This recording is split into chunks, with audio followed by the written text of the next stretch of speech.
What's up, Hope Kids? Pastor Tony here, hanging out with you guys for Hope Kids at Home.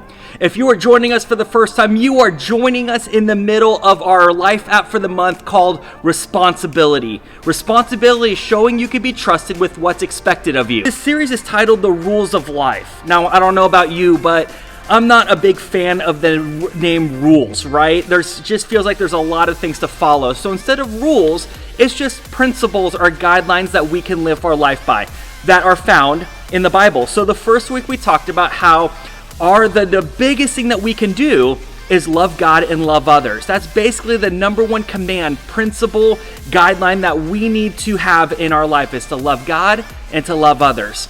Then we talked about how we need to share with others. Instead of keeping things to ourselves and valuing our possessions and our stuff, that we can use that to share with others. And more importantly, we can share the good news of Jesus with others too.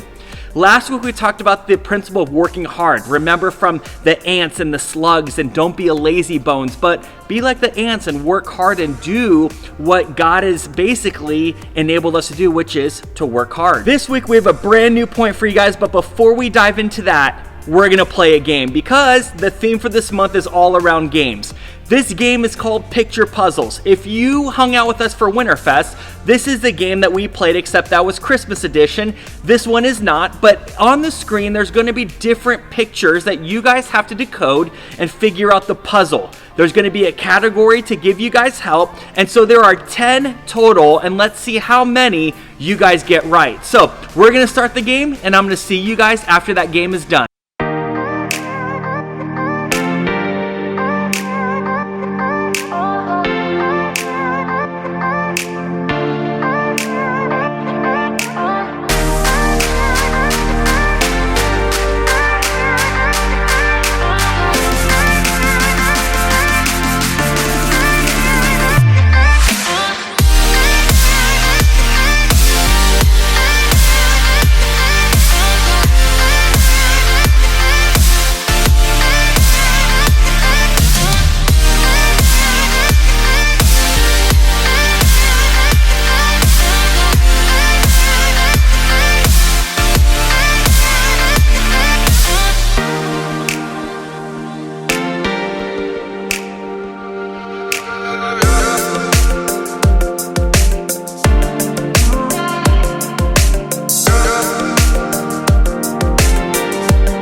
All right, did you get all 10? How well did you do? Well, in today's story, we are going to focus on a parable, a story within a story or a story with meaning about a boss and 3 servants, where this boss gives the servants bags of gold, and let's see what the servants do. Are they going to make the most of the opportunity they have, or are they going to squander their opportunity? Let's check out the So-and-So Show and find out how this story unfolds. I'll see you guys after the video is done. Ooh, what you got there, Lawson? Ooh, it's a new board game. I just got it. It's huge in Latvia. Cool. You want to play? Do I? All right, it's pretty straightforward. So you start by choosing a token, right? Now, the green token has a different power than the orange one because green token has the ability to roll again every single time you roll a 4. Now, the orange player can only carry 1 antique at a time. Each antique has a special, unique ability. You get to add 1 move to your turn unless you roll a prime number. So next up, the red token right here gives you the power to scapegoat one other person. Now, the blue token gives you the ability to carry water. Now, to start the game, you need to roll 2 ones. Right, so now we already mentioned a couple different regions of the board, like the Prairie of Inexplicable Darkness and the Desert of Forgotten Dreams, but there's also the Sea of Our Desalinated Tears and the Echo Chamber of Our Lesser Angels. Now, you can move by rolling the dice, drawing a card.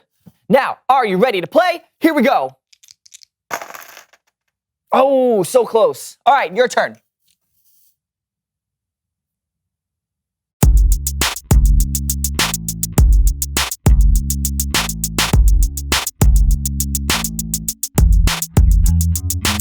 Hello, everyone. I'm Steven. And I'm Lawson, and welcome to the So-and-So Show. Steven, you know what? I was thinking we should play a game. Let's do it. But I'm all out of games. Oh.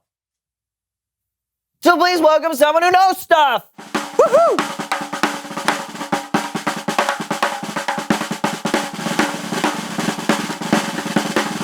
Come in. All right, take a seat. Here we go.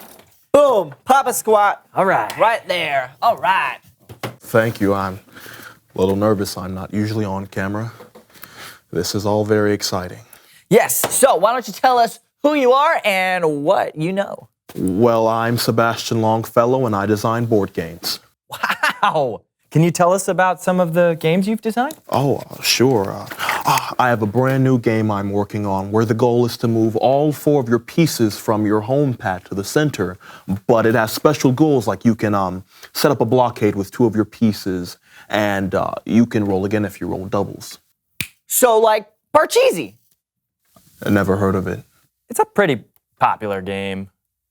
Huh. So what other ideas you got there in that notebook?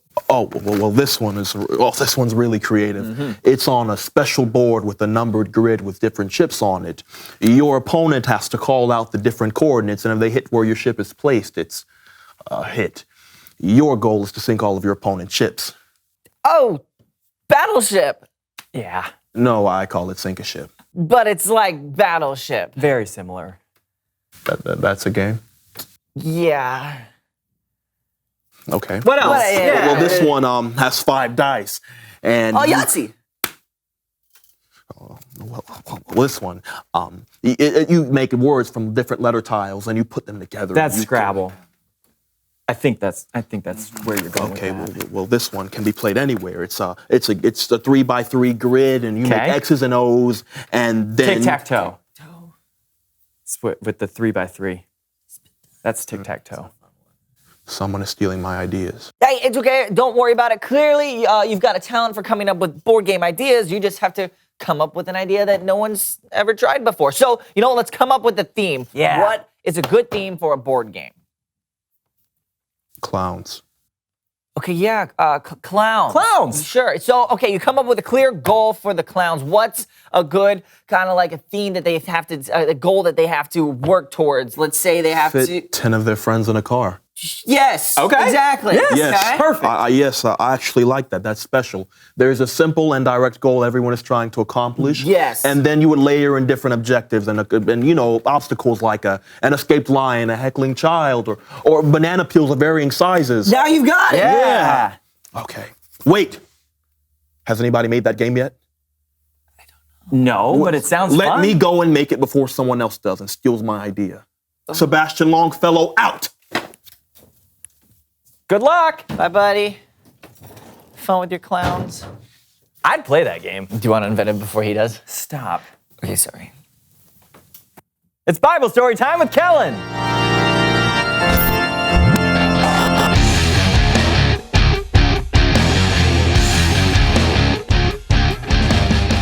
Kellen. What's up, guys? Not much. What do you got for us today? Well, I got a parable that Jesus told from the book of Matthew. Now, Jesus would often teach using stories called parables that showed a bigger truth about God or the world. Perfect. Take it away. Sure thing. And here to help me today are the So-and-So Show players. Why?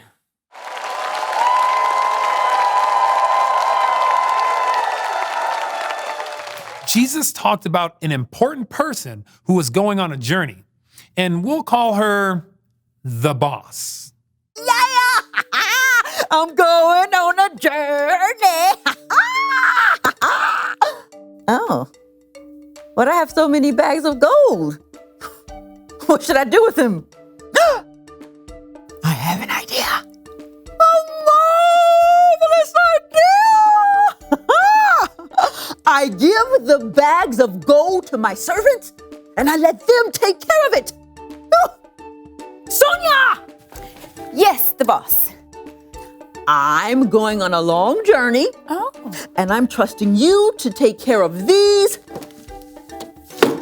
5 bags of gold. Me? Absolutely. You want me to be in charge of these 5 bags of gold? I'm trusting you to take good care of them. Thank you. Patricia! Yes, the boss? I'm going on a long journey, and I'm putting you in charge of these 2 bags of gold. Me?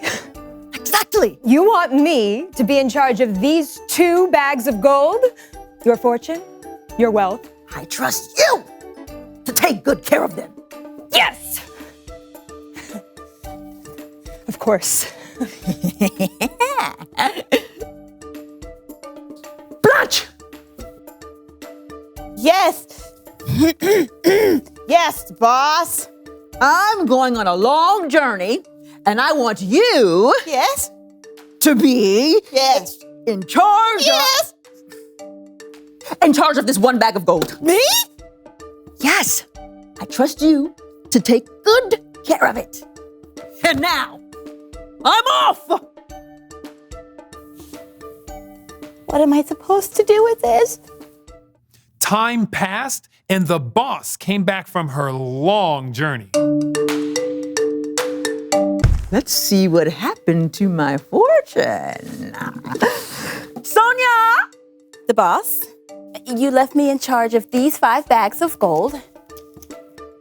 And? And I took it and turned it into these 5 bags. That's amazing!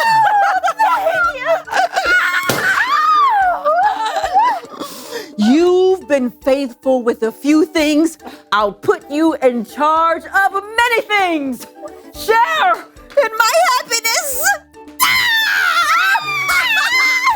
Thank you. Thank you.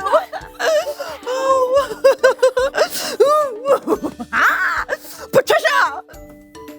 Boss, you trusted me with 2 bags of gold, and I turned it into 2 more bags of gold.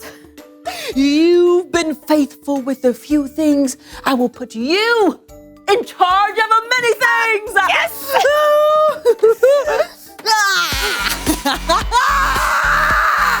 Come, share in my happiness. Thank you. Thank you. This is so good. Blanche! Blanche? Hey, the boss. And you're pretty, you're tough. So I was scared of this responsibility. So I took your gold and I buried it in the dirt. I kept it safe. So here's your 1 bag of gold. You knew I was tough, and you did nothing with my money. But you could have put it in a bank. At least you just let it sit there in the ground doing nothing. Sonia! Yes. You're in charge of this bag of gold, too.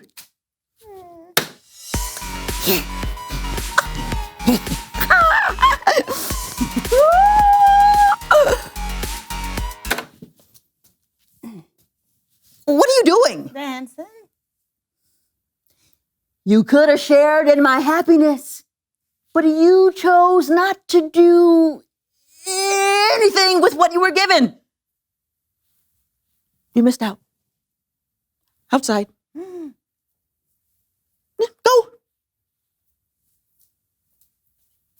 Keep going.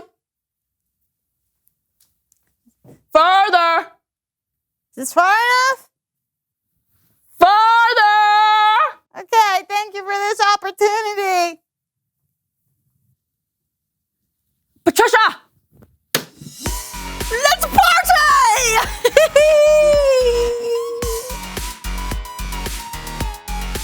The end. Great story, Kellen. Yeah, I learned a lot. Like, maybe I shouldn't have buried that bag of bicentennial quarters my Aunt Matilda gave me.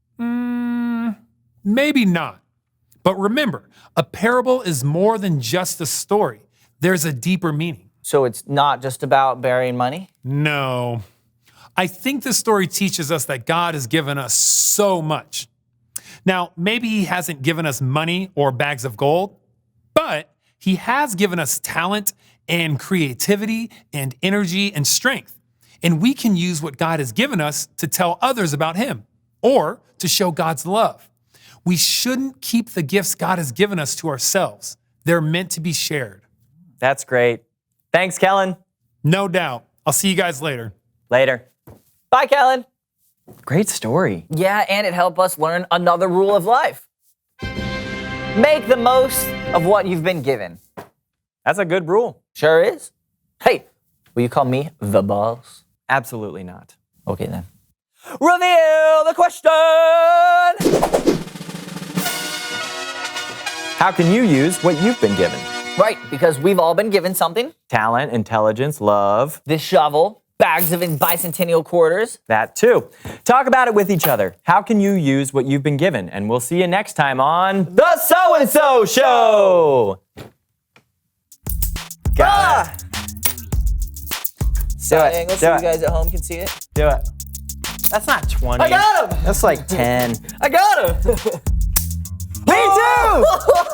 I'm gonna catch yours, you catch my... Okay, I can't even put it on my arm. so I'm gonna go that way, you go this way. I'm gonna go to my right, Yeah. your left. Okay. And you go to your north-southwest degrees. Okay. And go 1, 2, 3. Did you get it? So like I said before, this story has a meaning, a deeper meaning. So it's more than just a boss who gave his 3 servants bags of gold and seeing what they were going to do with it. This story is actually about you and me. You see, the boss is God, and he has given each and every one of us, specifically you, something to be in charge of, which is the bag of gold. Now I know you may be thinking, wait, where's my bag of gold? God never gave me one. But that's not the point. It was that the bag of gold represents something that God has given specifically to you, for you to be in charge of, for you to keep, for you to do something with. You see, God has made you so unique, different, with a purpose, with gifts and talents and skills that belong specifically to you. And he has given these things to you that I think you can make a difference in this world. Something you don't keep to yourself, and just like the story, something you don't bury underground that no one sees, or more importantly, that you don't do anything with.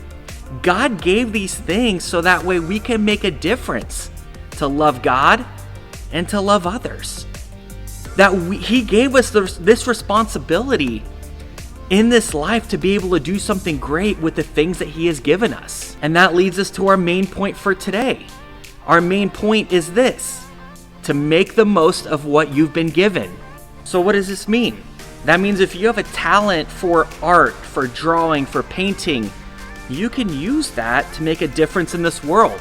You can do that to worship God. If you're athletic, if you play basketball or football or baseball or soccer, gymnastics, volleyball, whatever it is, you can use the talents that God has given you to make a difference, to make the most of it. You can tell your teammates about who Jesus is. You can encourage them when they're down. You can be a great teammate as a whole. You can point people to who God is by loving them. You see, it doesn't matter what it is, God has given each and every one of you something you're good at, a talent, a gift, a skill that you can use, and all you have to do is allow God to do that. Ask God, first of all, if you don't know, ask God to help you understand how he's made you. There's no one better in the universe that knows you better than God himself, since he did in fact create you. Ask your mom and dad, ask people around you, your friends, what are you good at? And then use that as a way to ask God, how can you use that to help other people, to worship God, to spend time with him, to love others, to share, to work hard. All those things you guys can use to make the most of what's been given to you. So Hope Kids, that's our challenge for you this week. Make the most of what God has given to you. Don't bury it, don't forget it, don't keep it to yourself. but share it with others. And you'll be surprised at what God can do in and through you. Well, that's my challenge for you this week. I hope and pray that you guys have an awesome week, and I hope and pray that we get to see you back in person for Hope Kids. So if you guys are coming to church, make sure you guys reserve your spots inside Hope Kids. Make sure you guys join us. We're kicking back up with Hope Kids, and we hope to see you guys part of it soon. If not, we'll see you guys next week for Hope Kids at Home.